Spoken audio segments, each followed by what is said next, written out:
Hi hello welcome to F.T.I.H Crash Course season 2. ఈ రోజు F.T.I.H Crash Course లో మన టాపిక్ కలర్ కరెక్షన్. అసలు కలర్ కరెక్షన్ అవసరమా ప్రతి వీడియోకి? ఎస్, అవసరం. అసలు కలర్ కరెక్షన్ ఎందుకు అని చాలా మందికి చాలా డౌట్ ఉంది. కలర్ కరెక్షన్ ఎందుకు బాగా యూజ్ అవుతుందంటే, ఒక సీన్ లో ఉండే ఎమోషన్స్ ని ఆడియన్స్ ఏ ఇబ్బంది లేకుండా కనెక్ట్ చేయాలి అంటే ఖచ్చితంగా మ్యూజిక్ తో పాటు కలర్ కరెక్షన్ అనేది చాలా అవసరం. బేసిక్ గా సినిమాలకి కలర్ కరెక్షన్ ఎక్కువగా డావిన్సీ రిజాల్వ్ అనే సాఫ్ట్వేర్ లో చేస్తారు. కానీ షార్ట్ ఫిల్మ్స్ ఇంకా కొన్ని వెబ్ సిరీస్లకి ఎక్కువగా ఎడిటింగ్ సాఫ్ట్వేర్ లోనే కలర్ కరెక్షన్ చేస్తారు. ఎందుకు అంటే డావిన్సీ రిజాల్వ్ లో కలర్ కరెక్షన్ చేయాలి అంటే సినిమాలకు యూజ్ చేసే సాఫ్ట్వేర్ కాబట్టి బయట టెక్నీషియన్స్ ఎక్కువగా ఛార్జ్ చేస్తారు. అందుకు చాలా మంది ఫిల్మ్ మేకర్స్ తమకు బాగా తెలిసిన ప్రీమియర్ ప్రో కానీ, ఫైనల్ కట్ ప్రో కానీ, అవిడ్ కానీ యూజ్ చేస్తారు. ఈ కలర్ కరెక్షన్ అంతా కూడా 3 పాయింట్స్ గా డివైడ్ చేయడం జరిగింది. అందులో మళ్ళీ 3 సబ్ పాయింట్స్ ఉంటాయి.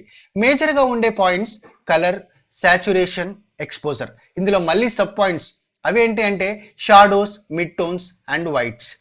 ఒక క్లిప్ కి కలర్ కరెక్షన్ చేయాలి అంటే ఆ సీన్ జరిగిన టైం కూడా బాగా చూసుకోవాలి. ఎందుకు అంటే ఒకవేళ నైట్ టైంలో ఉన్న షాట్ కి మనం దానికి తగ్గట్టుగా కలర్ కరెక్షన్ చేయాలి. ఒకవేళ నైట్ టైం షాట్ ఎక్స్టీరియర్ లో షూట్ చేసింది అయితే కనుక మనకు రెగ్యులర్ గా నైట్ టైం విజువల్ ఎలా ఉంటుందో అలా ఉండాలి. ఫుల్ బ్రైట్నెస్ తో ఉండకూడదు. నైట్ టైంలో మనకు రెగ్యులర్ గా కనిపించేలా కొంచెం కేర్ తీసుకోవాలి. అదే డే టైంలో ఉన్న షాట్ కి ఫుల్ బ్రైట్నెస్ పెట్టడం ప్రాబ్లం కాదు, కానీ వీడియోలో డీటెయిల్స్ మిస్ కాకుండా చూసుకోవాలి. వీడియో వెనుక కనుక ఎక్కువ ఎక్స్పోజర్ అయిపోయి బర్న్ అయిపోతే మీరు కలర్ కరెక్షన్ చేసి వేస్ట్ అవుతుంది. సాచురేషన్ కూడా ఉన్న కలర్ టోన్ ని ఇంక్రీజ్ చేయడానికి యూజ్ చేస్తారు. ఒకవేళ బ్లూ టోన్ లో ఉంటే ఆ బ్లూనెస్ ని మాత్రమే ఇంక్రీజ్ చేసే స్కోప్ మనకుంది. ఏది ఏమైనా కలర్ కరెక్షన్ తోని ఆడియన్స్ ని మూడ్ లో ఇన్వాల్వ్ చేయడం చాలా అవసరం. ఈ కలర్ కరెక్షన్ బాగా తెలియాలి అంటే మనకు కలర్ థియరీ బాగా తెలిసి ఉండాలి. కలర్ థియరీ అంటే ఏ కలర్ మిక్స్ చేస్తే ఏ కలర్ వస్తుంది అన్నది బాగా తెలిసి ఉండడమే. మనకు కావాల్సిన కలర్ కావాలి అంటే ఏ కలర్ ఏ రేషియోలో తీసుకోవాలో మనం తెలుసుకోవాలి. మనం రావాలనుకున్న కలర్ రావాలి అంటే ఏమేమి మిక్స్ చేయాలో తెలుసుకోవాలి. అదొక్కటే కాదు, మనకి కరెక్ట్ జడ్జ్మెంట్ కూడా ఉండాలి.